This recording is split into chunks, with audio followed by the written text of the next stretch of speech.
Hello friends, good morning. Welcome to smile talk paramedical channel. Friends, ಇವತ್ತು ಸಂಜೆ 6 ಗಂಟೆಯ ನಂತರ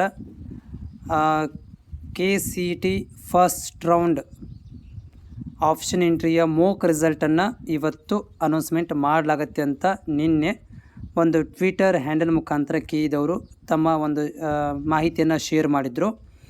ಅದಕ್ಕೆ ಸಂಬಂಧಿಸಿದಂತೆ ಇವತ್ತು 9 ತಾರೀಕು ಇವತ್ತು 6 ಗಂಟೆಯ ನಂತರ ಏನು ಮಾಡಿದ್ದಾರೆ ಅಂತಂದರೆ ಒಂದು ಲಿಂಕನ್ನು ಅಪ್ಡೇಟ್ ಮಾಡ್ತೀವಿ ಅಂತ ಹೇಳಿದ್ದಾರೆ. ಅದಕ್ಕಿಂತ ಮೊದಲು ಏನೇ ಕಾರಣದಿಂದ ಕೂಡ ಬರೋದಿಲ್ಲ, ಯಾಕಂತಂದರೆ ಅವರು ಇದ್ದ ಟೈಮನ್ನೇ ಸರಿಯಾಗಿ ಟೈಮಿಗೆ ಬಿಡೋದಿಲ್ಲ. ಸೊ ಅಂಥ ಒಂದು ವಿಷಯದಲ್ಲಿ ನೀವು ಎಕ್ಸೆಪ್ಟೇಷನ್ ಮಾಡಿದಾಗ 7 ಗಂಟೆಗೆ ಬಂತು, ಈಗ ಬಂದಿದೆ ನೋಡಿರಿ ಲಿಂಕ್ ಅಂತ ಈ ಥರ ಏನಾದ್ರು ಇದ್ದರೆ, ಸೊ ಆ ಥರ ಏನೂ ಇಲ್ಲಿ ಅಪ್ಡೇಟ್ ಆಗೋದಿಲ್ಲ. ಬಿಕಾಸ್ ಆಫ್ KEದವರು ಹೇಳಿದ ಟೈಮ್ನ ನಂತರನೇ ಲೇಟಾಗಿ ಒಂದು ಪ್ರೊಸೆಸನ್ನು ಮಾಡುವುದರಿಂದ ನೀವು 6 ಗಂಟೆ ತನಕನೂ ಕಾಯಬೇಕಾಗುತ್ತೆ. ಓಕೆ, ಸೊ 6 ಗಂಟೆ ಅಂದರೆ ನಾನು 5:30 ನಂತರ ಲೈವಲ್ಲಿ ಬಂದಿರ್ತೀನಿ. ಅದೇ ಟೈಮಿಗೆ ಏನಾಗಿರುತ್ತೆ ಅಂತಂದರೆ ರಿಸಲ್ಟ್ ಬಂದಿರುತ್ತೆ. ಇನ್ ಕೇಸ್ ಆಫ್ ನಾನು ಲೈವಲ್ಲಿ ಇದ್ದರೆ ಡೆಫಿನೆಟಾಗಿ ನಿಮಗೆ ಲೈವಲ್ಲಿ ಅದನ್ನು ತೋರಿಸ್ಬಿಡ್ತೇನೆ. ಆಮೇಲೆ ಗಡ್ಬಡಿ ಮಾಡೋ ಹಾಗಿಲ್ಲ. ರಿಸಲ್ಟ್ ಬಂದ ತಕ್ಷಣ ನೋಡೋದು, ಈ ಥರ ಕ್ಯೂರಿಯಾಸಿಟಿ ಇರುತ್ತಿಲ್ಲ ಅನ್ನೋದಿಲ್ಲ. ತಕ್ಷಣ ನೋಡಿದಾಗಲೇ ಏನಾದ್ರು ಅಪ್ಡೇಟ್ ಆಗಿರೋಂಗಿಲ್ಲ, ಟೆನ್ಷನ್ ಆಗಿಬಿಡುತ್ತೆ.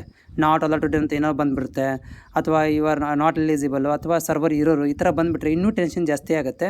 ಸೊ ಹೀಗಾಗಿ ರಿಸಲ್ಟ್ ಬಂದು ಒಂದು ಹಾಫ್ ಆನ್ ಅವರ್ ಆದರೂ ವೇಟ್ ಮಾಡಬೇಕು. ಓಕೆ, ಇವತ್ತು ನಾಗರ ಪಂಚಮಿ ಇದೆ. ಸೊ ನಾಗರ ಪಂಚಮಿ ಚೆನ್ನಾಗಿ ಮಾಡ್ಕೊಳ್ರಿ. ನಾಗರ ಪಂಚಮಿ ದೇವರಲ್ಲಿ ಬೇಡಿಕೊಳ್ಳಿ ಒಳ್ಳೆ ಕಾಲೇಜ್ ಸಿಗಲಿ ಅಂಥೇಳಿ. ಓಕೆ, ಎಲ್ಲರಿಗೂ ಕೂಡ ನಾಗರ ಪಂಚಮಿಯ ಶುಭಾಶಯಗಳು. ಇವತ್ತು ನಿಮ್ಮ ಒಂದು ಮೂಕ್ ರಿಸಲ್ಟ್ ಬರುತ್ತೆ. ಸಂಜೆ ತನಕ ಕೂಡ ನಾನು ಅಪ್ಡೇಟ್ ಕೂಡ ಮಾಡ್ತೇನೆ.